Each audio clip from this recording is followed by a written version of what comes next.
ढेंकीकोट भंजटीपुरा पहुंचला medical team. घटगां block बारहाटीपुरा panchayat भंजटीपुरा ग्राम में थंडा काश और ज्वर में बहु लोक आक्रांत होगा खबर पाई घटगां ब्लॉक सांसद प्रतिनिधि अखिल कुमार पात्र, ढेंकीकोट मंडल बीजेपी सभापति रंजित नायक घटगां मेडिकल अफिसर को जनाइथिले।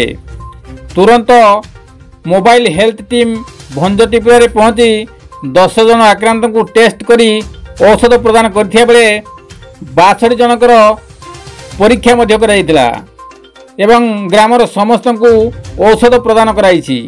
यही मेडिकल टीम रे doctor Shirpani Pati, pharmacist Miraj Nandan Mahant, LT Jamuna Tudu, ANM Premlata Mahant, community mobility Jemamani Nayak, pilot Prasanna Barik प्रमुख सामिल थिले। कविंद्र राउत का रिपोर्ट, केडी न्यूज।